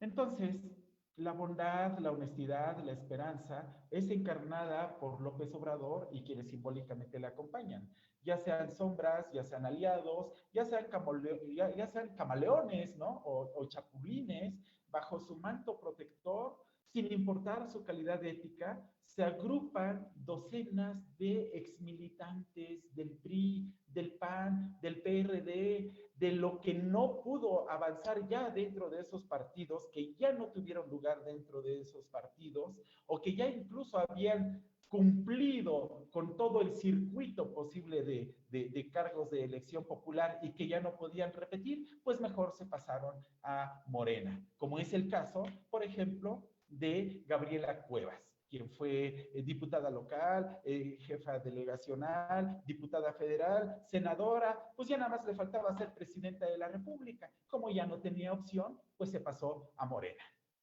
Bien. Entonces, lo que se encarna en Morena en realidad no es una lucha social, sino se ha convertido en una agencia de reparto de cargos, de elección popular y de acceso a los programas sociales. De hecho, se ha convertido en una especie de festín de poder. Y como la vieja usanza priista, el que se mueve no sale en la foto. En medio de una lucha entre el bien y el mal, es decir, AMLO, 4T y Morena como el bien, y el mal, lo conservador, lo neoliberal, lo corrupto, lo fifí, el PRIAN, sumado al PRD, está en medio de esta lucha, está el pueblo bueno y pobre, la víctima a quien no se le puede abandonar porque los malvados de la mafia del poder ya lo destrozaron. AMLO es justo, es honesto, es valiente, porque salva al pueblo pobre y bueno de los conservadores. Y lo salva con 2 ejércitos. Uno, el institucional, que es el último bastión de confianza que quedaba del llamado antiguo régimen y que hoy tiene bajo su responsabilidad áreas de la administración pública propias de civiles. En lugar de estar en la cuestión de la seguridad nacional, está construyendo aeropuertos y construyendo el tren y vacunando y repartiendo los libros de texto y una serie de cosas que nada tendría que ver el ejército. Sin embargo, se está militarizando este país. Y el otro ejército es el ejército de siervos de la nación, que antes eran solo promotores del voto de Morena y que hoy ya también son pagados con recursos de los programas sociales y que se están encargando de continuar promoviendo el voto a favor de Morena, pero ahora bien armados con los programas sociales para incrementar los padrones e incluso sumándose como voluntarios a las brigadas de vacunación para el asunto de la pandemia. Este es un ejército realmente promotor del voto, discrecionalmente distribuido y financiado con impuestos cobrados a la otra parte del pueblo, a los fifís, quienes no obtienen beneficios de este cambio de régimen, porque dice AMLO, ya antes se atiborraron los bolsillos gracias a sus privilegios emanados de la corrupción. Una corrupción que también dice, ya se acabó. Pero si dice que ya se acabó y todavía no usa cubrebocas, significa que la corrupción en realidad no se ha acabado. Bueno, con base en esa alianza simbólica entre héroe mentor de la esperanza futura y el pueblo víctima, se lucha contra el enemigo, el gobierno que era el antiguo régimen y los cómplices que hoy prevalecen. Así está estructurada una red de elementos significativos con la que aprovecha los puntos ciegos socioculturales y capitaliza las condiciones de recepción abiertas a hacer resonancias de la historia, gracias, por supuesto, a los sesgos cognitivos y emocionales de millones de mexicanos hartos, asqueados, cansados de lo que califican como malos gobiernos del PRI y del PAN. Entonces, la propaganda política gubernamental cuenta historias, o mejor dicho, cuenta una historia sesgada, una historia conveniente a los intereses del grupo que hoy tiene el poder político del Estado. Este grupo lo transmite a audiencias seleccionadas previamente, preferentemente en condiciones de recepción favorables a un mensaje de honestidad y de esperanza, la contraparte a aquello de lo que están hartas: la corrupción, la inseguridad, la pobreza y el desempleo. Estas audiencias confundidas, indecisas, ignorantes de lo que realmente pasa al interior de las paredes del Palacio Nacional. Bien, pues esta historia en este universo narrativo todavía no ha terminado. Aún faltan las pruebas más importantes para el héroe, el mentor y sus aliados. Es decir, vencer en las elecciones de 2021, manteniendo la mayoría en la Cámara de Diputados y ganar el mayor número posible de las 15 gubernaturas que se disputan. Lejos está todavía lograr el elixir del cual nos habla Joseph Campbell, que representaría la oportunidad real de salvar al pueblo. Pero como todavía no consigue el elixir y todavía no puede salvar al pueblo, entonces no puede aún regresar a su mundo cotidiano antes del viaje que inició en 1994. Es decir, ya cuando podría realmente irse a la chingada de donde salió al iniciar este viaje, al iniciar el viaje por culpa, dice él, de Roberto Madrazo Pintado. Bien, entonces esta propaganda es una narrativa basada en la dualidad, crea historias que polarizan las interpretaciones de la realidad y es esencialmente maniquea. La propaganda es un texto que da forma a una narrativa más o menos estructurada, por un lado, para legitimar al grupo que controla el poder político como gobierno y que respalda sus posturas políticas, decisiones, proyectos, sus hechos, y así sean excesivos. Al mismo tiempo, califica como expresiones de maldad de sus adversarios a todo lo que hacen y dicen de las omisiones, errores, actos contra la ley y excesos de poder del gobernante. Bien, el estilo López Obradorista ha mantenido características de la caquistocracia definida por Miguel Ángel Bovero. La caquistocracia la explica este filósofo político en 1996 en un ensayo que publicó específicamente. Caquistocracia viene del griego kakistos, que significa el peor, y kratos, que es el gobierno de los peores. Es un término utilizado en análisis y crítica política para designar un gobierno formado por los más ineptos, los más incompetentes, los menos calificados y los más cínicos de una determinada sociedad. No significa que López Obrador solito cumpla con todos estos calificativos, pero sí mucha de la grey que forma parte de Morena y de la 4T y que buscan lograr puestos de elección popular. Bien, a continuación cito un resumen muy básico que explica este concepto de la caquistocracia. La caquistocracia busca el desequilibrio de los poderes a favor del Ejecutivo y de la más o menos abierta o disimulada subordinación al Ejecutivo de las funciones legislativa y judicial. Este desequilibrio precisa, para sostenerse, de fábricas mediáticas de consenso de masas y de canales de acceso a los recursos económicos. Se genera un poder concentrado en lo económico, lo ideológico, lo financiero y lo mediático, que tiende a condicionar y a concentrar el poder de gobierno. Favorece la erosión de los límites, de los frenos y de los contrapesos institucionales a la a la acción del vértice político. La caquistocracia es un modelo de democracia degenerada, es una democracia aparente al que han sido reconducidas las colectividades por la acción convergente de patrimonialismo, populismo y personalismo, con o sin carisma.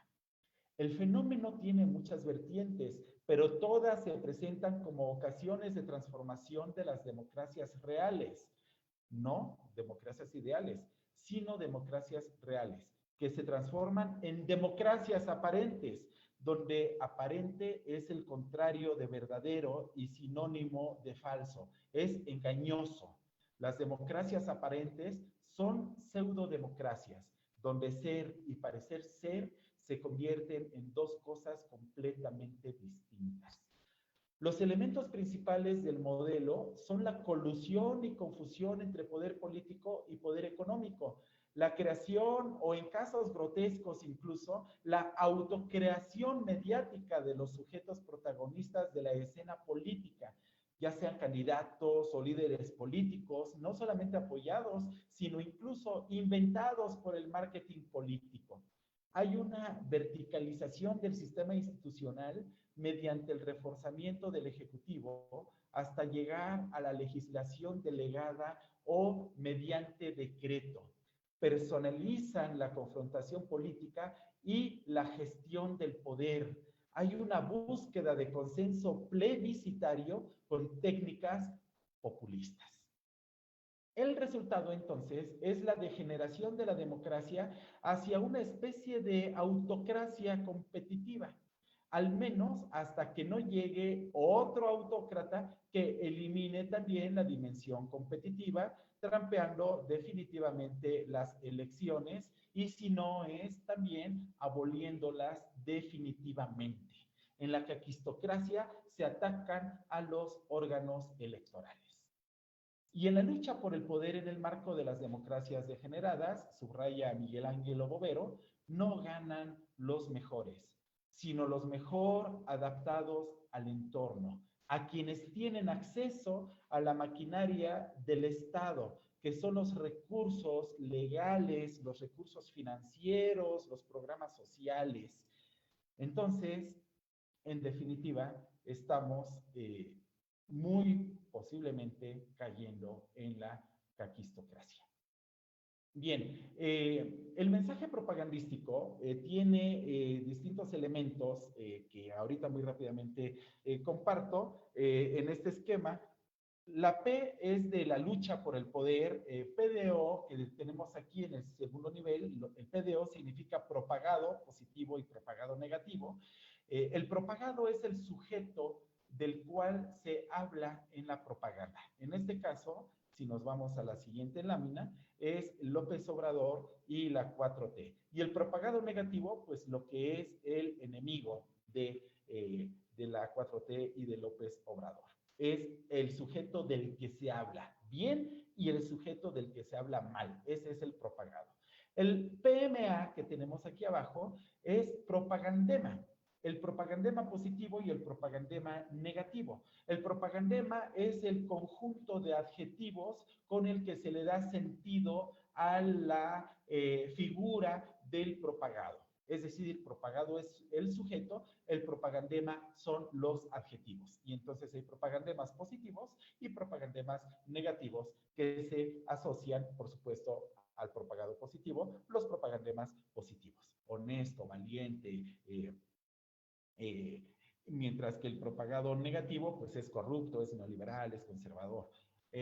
Y tenemos condiciones de recepción. Las condiciones de recepción son aquellas, digamos, es la apertura que puede tener el ciudadano para aceptar o para rechazar el mensaje de la fuente propagandística. Es decir, es el estado de ánimo, son las emociones que pueden tener en relación con Ricardo Anaya o con López Obrador o con Salgado Macedonio. Las condiciones de recepción son las emociones que permiten aceptar o rechazar los mensajes. Y los elementos estético-expresivos, que es el piso de hasta abajo, es la forma en que realmente estamos comunicando, lo que realmente se ve superficialmente del mensaje, el audio, el video, el texto, las palabras, los colores, esos son los elementos estético-expresivos. Bien, la propaganda de López Obrador es básicamente una propaganda de reacción. ¿Por qué decimos que es una propaganda de reacción dentro de este esquema en donde existen tres tipos de propaganda? La propaganda de afirmación, la de reacción y la de negación. En la propaganda de afirmación se habla única y exclusivamente bien del propagado positivo. En la propaganda de negación se habla única y exclusivamente mal del propagado negativo. Mientras que la propaganda de reacción, que es donde yo ubico el estilo de propaganda de la 4T, es una comparativa constante entre el propagado negativo, es decir, el enemigo o el adversario, frente a las características positivas del propagado positivo. Es decir, continuamente la estrategia propagandística es destacar la maldad de los enemigos que se ubican día tras día en el mensaje mañanero. En cada mañana se ubica uno o dos enemigos y se le propina una serie de adjetivos. Y por el otro lado, se contrasta con las bondades del propagado positivo, es decir, el gobierno de la transformación. Bien, en este sentido, como ya lo explicó el maestro Quintero, no voy a profundizar demasiado, pero en este sentido, para convencer y para persuadir de las bondades de la 4T, el discurso ha sido un discurso mendaz. ¿Y qué quiere decir un discurso mendaz? Un discurso basado con mucho en mentiras. Mentir es el intento deliberado, exitoso o no, de ocultar, generar y o manipular de algún otro modo información factual y o emocional por medios verbales y o no verbales, con el fin de crear o mantener en otras personas una creencia que el propio comunicador considera falsa. Existen dos formas muy socorridas de mentir, el ocultamiento y el falseamiento. El ocultamiento consiste en obviar cierta información de manera que el mensaje no pueda ser considerado como falso, lo cual puede llevarse a cabo mediante silencios, descripciones vagas o generalistas, evasión de preguntas, revelando la verdad a medias, eludiendo elementos clave de los hechos o aportando información verdadera que esquiva el asunto principal y desvía la atención. En cambio, el falseamiento consiste en presentar información falsa como si ésta fuera verdadera a partir de narraciones, datos, detalles o explicaciones ficticias.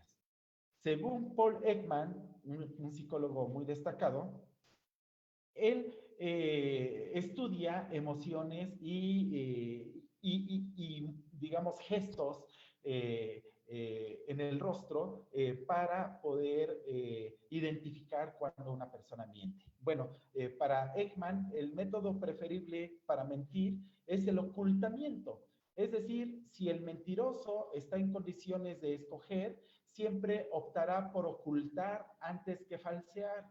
Esto se debe a motivos como el que ocultar es más fácil que falsear. Es decir, inventar información falsa requiere un esfuerzo mental mayor, de modo que la carga cognitiva aumenta. Y en el ocultamiento no hay nada que idear, por lo que el mentiroso difícilmente puede ser descubierto antes de terminar con la mentira. Por el contrario, falsear requiere una buena memoria para recordar los datos inventados y así elaborar un relato coherente. Además, ocultar información parece menos censurable, de modo que el mentiroso suele sentirse menos culpable, aunque el receptor resulte igual de perjudicado que con el falseamiento.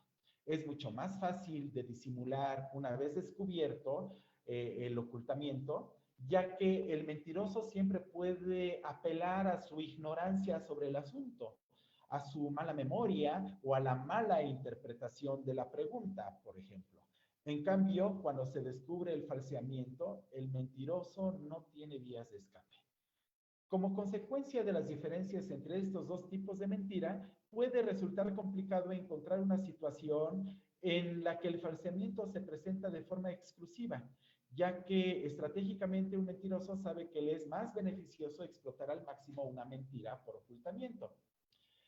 Un ejemplo habitual en el que se combinan ambos tipos de mentira es el que también nos explica Paul Ekman al afirmar que el mentiroso que alega no recordar lo que de hecho sí recuerda, pero retiene deliberadamente, está a mitad del camino entre el ocultamiento y el falseamiento. Esto suele suceder cuando ya no le basta quedarse callado. Mi pecho no es bodega, ¿no?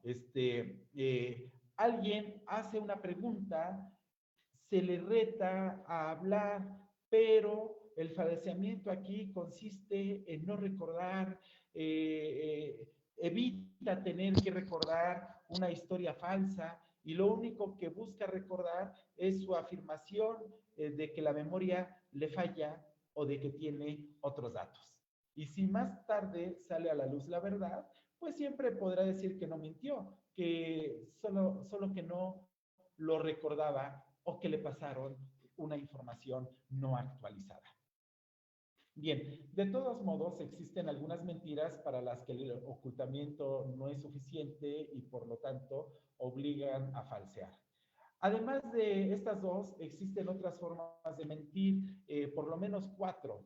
Una es manipulando la cantidad de información ofrecida. 2, distorsionando la información ofrecida, por ejemplo, admitiendo lo que pasa, pero mintiendo acerca del motivo.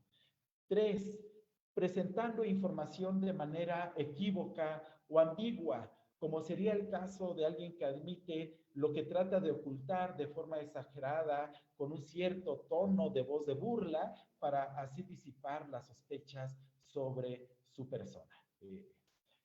Y 4, pues presentando información irrelevante para el discurso, es decir, las cortinas de humo. Bien, Para Perelman, la argumentación es una práctica discursiva de tipo racional en la cual un locutor defiende un punto de vista confrontándolo con el de un contrincante real o potencial. Esta práctica discursiva presupone, por una parte, la existencia de una contradicción, de una confrontación de puntos de vista, y por otro lado, presupone la existencia de una pluralidad de opciones entre las cuales escoger. Entonces, como podemos ver en la estructura de la argumentación de López Obrador, en sus mañaneras, en especial hacia los mensajes de sus críticos, pues mantiene una cierta ortodoxia en la estructura discursiva, aunque no siempre es contundente, porque a falta de la evidencia, recurre a la muletilla de él tiene otros datos o que es dueño de su silencio. Entonces, mantiene la estructura básica de la proposición, es decir, una afirmación, los razonamientos, es decir, los porqués que sustentan esa afirmación y las evidencias. Y pocas veces realmente tiene las evidencias que sustentan su razonamiento. En temas delicados acude a el yo tengo otros datos. Es decir, no tiene las evidencias de sus dichos. Ante las críticas de los adversarios, que sí presentan evidencias, uno de los argumentos utilizados es el ataque que se conoce como ad hominem, es decir, descalificar a la persona que es la fuente de la información y no desmentir la información. Y esto acaba de suceder hace muy pocos días con el caso de Loret de Mola, donde dedica grandes momentos, tiempo muy amplio de la conferencia mañanera para golpear a la persona de Loret de Mola en una historia de hace 16 años como reportero, como si con eso desmintiera la información evidente y contundente que describe y desenmascara los hechos y los dichos del gobierno actual.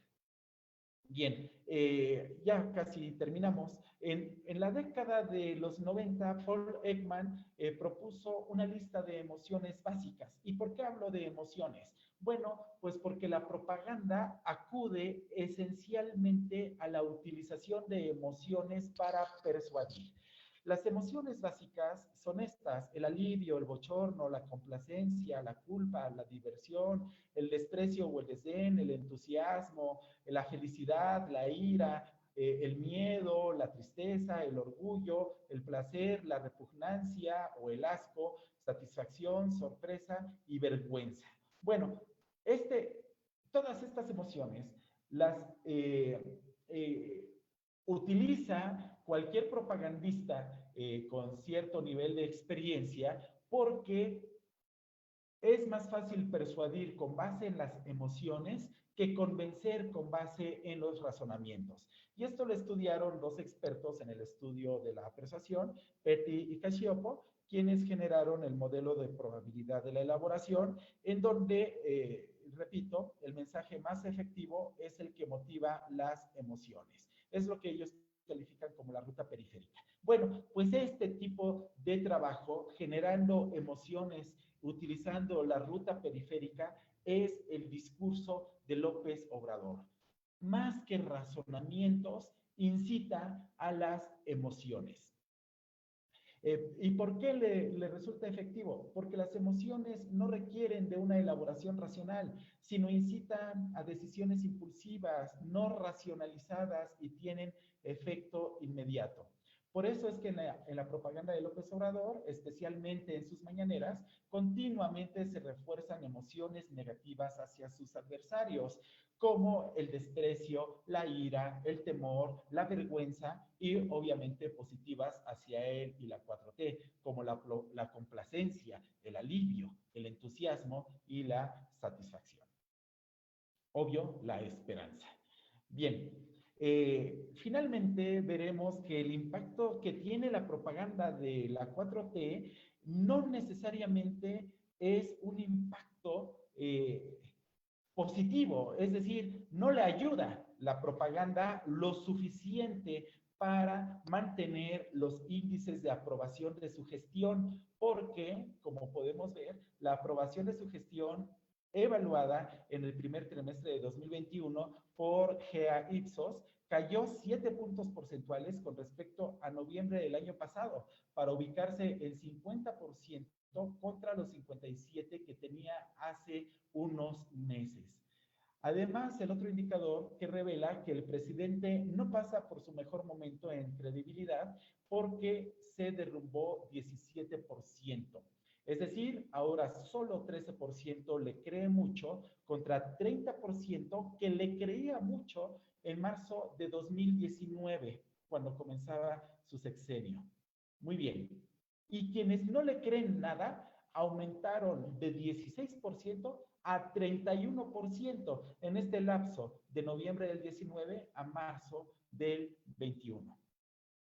Muy bien. En este mismo estudio se comenta que 51% de las personas que fueron entrevistadas opinaron que el país va por el rumbo equivocado, mientras que 45% considera que la crisis económica es causada por decisiones equivocadas del gobierno.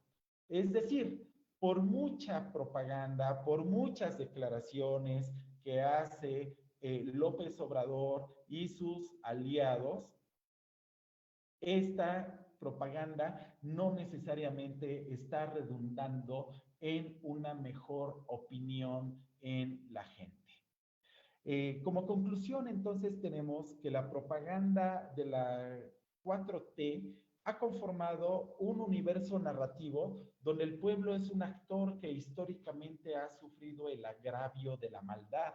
Por eso ha habido 4 grandes transformaciones o cambios de régimen. La de hoy, que es la cuarta, es una lucha contra el mal encarnado en un conservadurismo que se opone a perder sus privilegios derivados de la corrupción, mientras que López Obrador y sus aliados son el conjunto de héroes buenos que luchan por salvar al pueblo, para que al final, cuando sean vencidos los conservadores, el pueblo bueno tenga bienestar y felicidad. Esta narrativa se cuenta a diario, con distintos relatos según marque la agenda. Desde el podio de las conferencias mañaneras de AMLO, es replicado después por medios de comunicación, por sus propios propagandistas y usuarios reales o virtuales en redes sociales. Ya el maestro Quintero hablaba de los trolls y de los bots, entre otras figuras del mundo virtual de la propaganda. Sin embargo, a pesar de los grandes esfuerzos de propaganda que hace la 4T, la credibilidad y la popularidad de López Obrador ha caído. Esto significa que la propaganda no lo es todo en un gobierno, ya que la percepción, si bien puede ser dirigida desde el discurso, no tiene como única fuente el discurso gubernamental, sino también la contrapropaganda del adversario y la percepción de la realidad misma. Y digámoslo de manera muy clara y sencilla.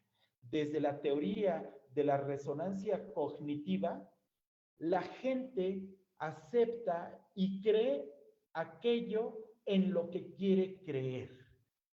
Y ese grupo de gente que acepta y cree el discurso de López Obrador es porque le causa resonancia cognitiva, es decir, reafirma sus filtros socioculturales y sus prejuicios, que son alimentados emocionalmente todos los días y que además se refuerza con el uso de todo el aparato del Estado en cuanto a los programas sociales y distribución de recursos. Es decir, las personas que entienden, creen, aceptan el discurso de la 4T, de manera directa o indirecta están siendo beneficiarios de los programas sociales y por el otro lado son alimentados mentalmente en sus prejuicios por el discurso aparentemente contestatario de López Obrador hacia una figura represora y violenta como puede haber sido el gobierno del pasado de Felipe Calderón, de Peña Nieto y de todo aquello que se llama, que se ha etiquetado como neoliberal. Es decir, quien sigue creyendo en la 4T es porque el discurso le genera resonancia en su forma de pensar, de entender y de creer el mundo. De alguna forma, la gente necesita tener referentes, necesita creer en algo, necesita tener una esperanza hacia el futuro.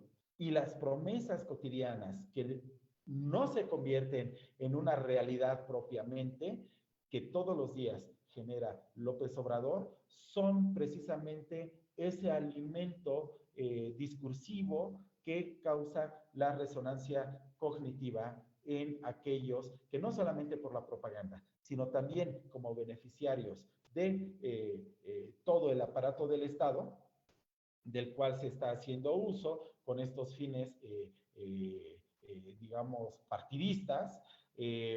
Estas personas siguen creyendo porque están obteniendo, repito, de manera directa o indirecta, un beneficio.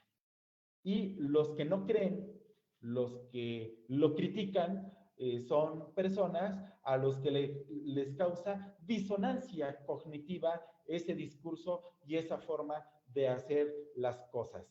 La disonancia cognitiva pues tiene que ver con que lo que se dice no causa clic, no hace clic en la mente de quien recibe el mensaje. Es decir, confronta o difiere de la visión de la realidad que el receptor tiene previo a recibir el mensaje. Muy bien, pues hasta aquí terminaría esta disertación, que parece que fue más larga de lo que yo esperaba. Muchas gracias. Muchas gracias, doctor Ricardo Rodríguez Inda. Pasaremos ahora con unas preguntas que tenemos de parte de nuestros espectadores, de algunos alumnos que han hecho unas preguntas. Tenemos una pregunta de Nayeli Díaz. Mucha gente ha dejado de cuestionar la información de AMLO, que AMLO transmite en sus conferencias matutinas y la admite como única verdad. En este contexto, ¿qué podemos hacer las y los comunicadores para expresar la información verdadera y que ésta sea aceptada, sin que se considere como un ataque contra el presidente? ¿Quién gusta contestar, maestros?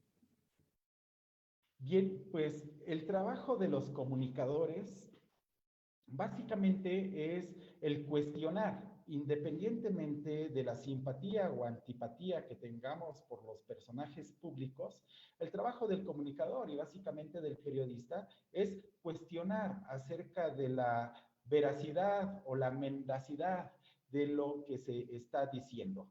Pero el cuestionamiento no se hace teniendo como fuente única a la persona a la que se le va a cuestionar, sino que se tiene que hacer una confrontación de datos emitidos por distintas fuentes para que entonces podamos ir realmente identificando qué puede ser lo verdadero o lo falso.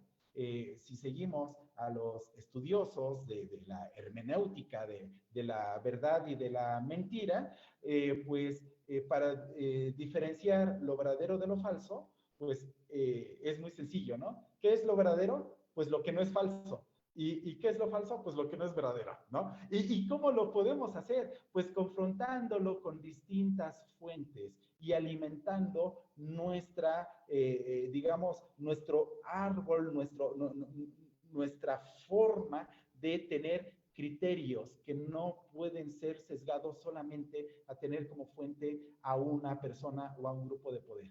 Debemos tener como comunicadores y periodistas esta diversidad de fuentes y un criterio, un conocimiento para poder jerarquizar, discriminar información que de entrada podemos identificar ya como falsa, ¿no? Pues ese sería nuestro trabajo como comunicadores o periodistas. No sé si el maestro Quintero quiera agregar algo.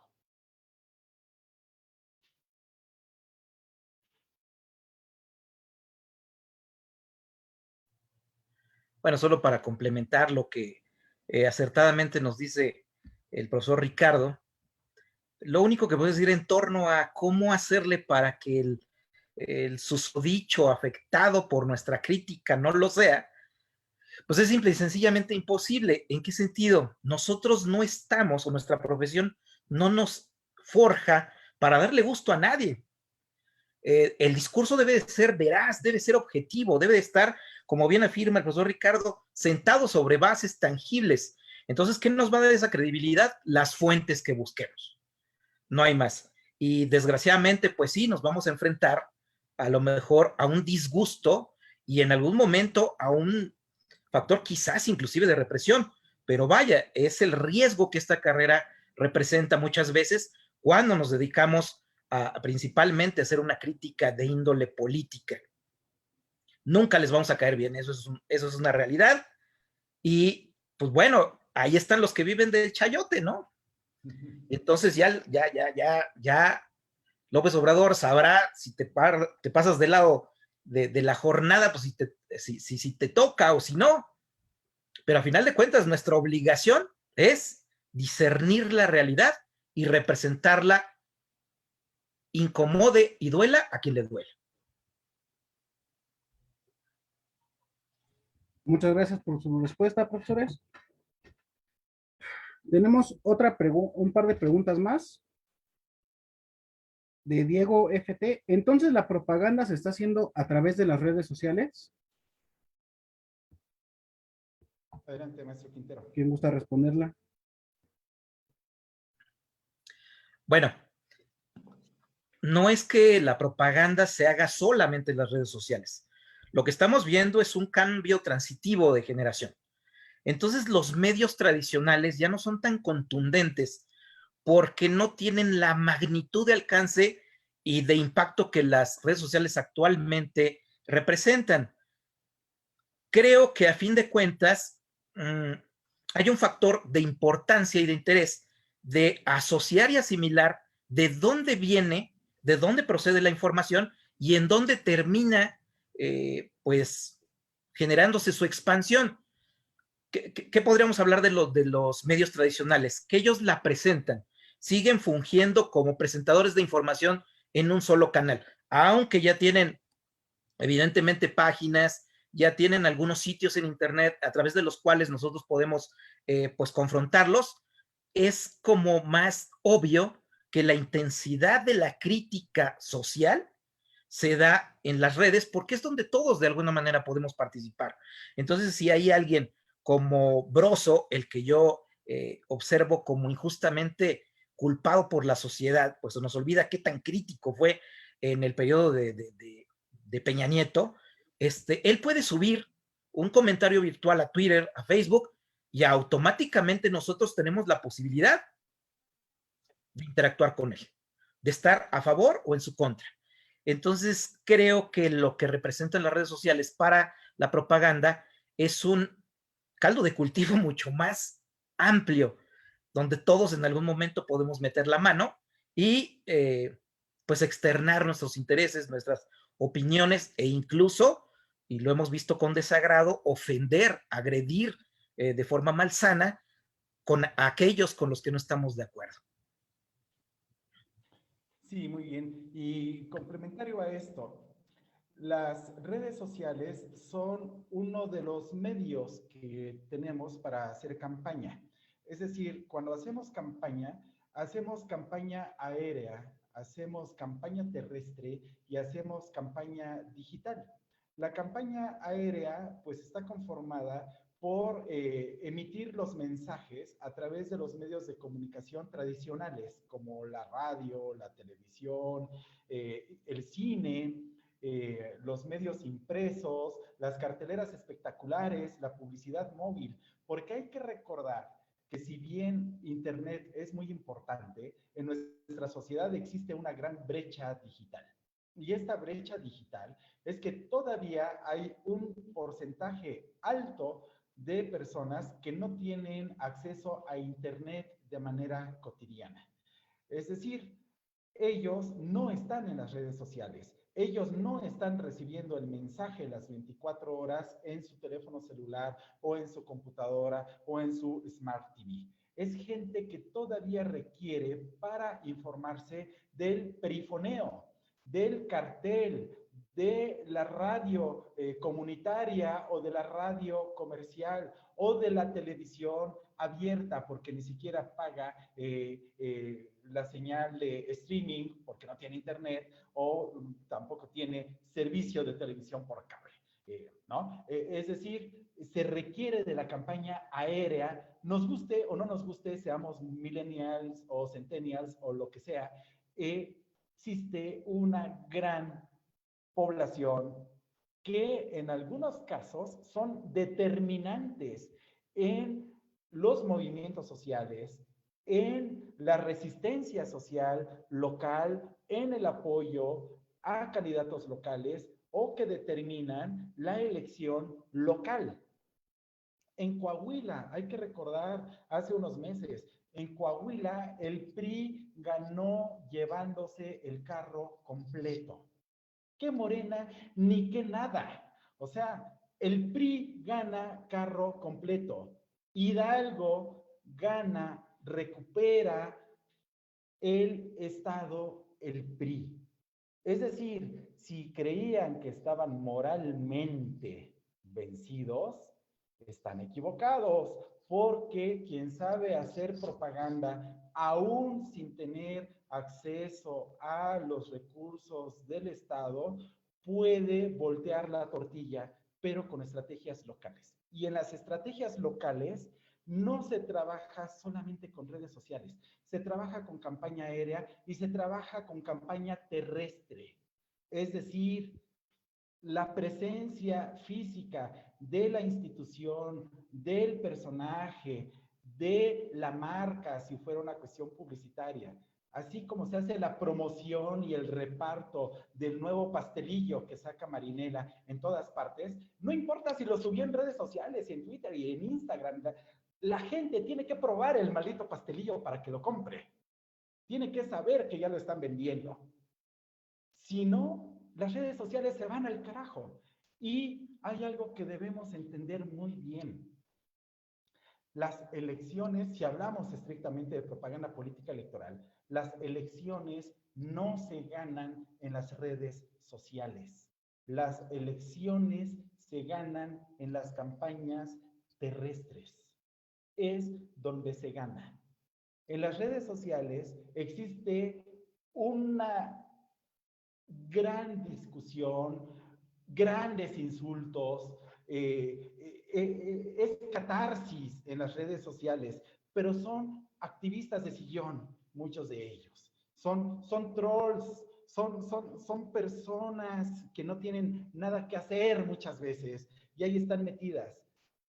Pero nada nos garantiza que tienen credencial de elector. Nada nos garantiza que realmente van a votar. Lo que nos garantiza que la gente va a votar en una campaña política electoral es el trabajo terrestre, es el compromiso casa por casa, domicilio por domicilio, familia por familia, el compromiso registrado y pagado y territorialmente operado para movilizar a las personas, a los electores, el día de la elección. Llevar de su casa al elector a la urna. Si no, no sirve, hayamos hecho lo que hayamos hecho. La campaña de Fosfo de Samuel García en Nuevo León, pues es muy divertida y ha hecho mucho desmadre y todo.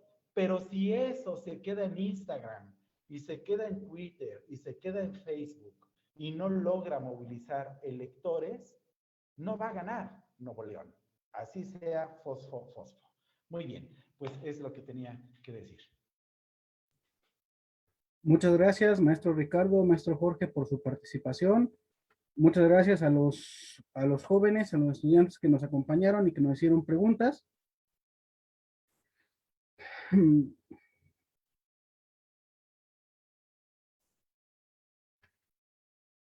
Agradecemos a las personas del panel por su valiosa aportación y conocimientos. También al público participante por su entusiasmo y participación en esas preguntas y comentarios. Vamos a realizar la lectura del reconocimiento a nuestros invitados mientras los mostramos en pantalla. Les recordamos a los alumnos que a partir de este momento queda abierto el formulario para que registren su asistencia. Universidad Nacional Autónoma de México, Facultad de Estudios Superiores Aragón, Comunicación y Periodismo. Otorga el presente reconocimiento al licenciado Jorge Israel Quintero Sánchez por su participación en la Semana de la Comunicación 2021, con la conferencia Estrategias propagandísticas en los nuevos entornos de poder político, que se llevó a cabo el día 14 de abril del presente año en la modalidad a distancia. El firmante, licenciado Edgar Gabriel Lara Granados, jefe de la carrera de Comunicación y Periodismo. Y también el reconocimiento al licenciado Ricardo Rodríguez Inda por su participación en esta semana.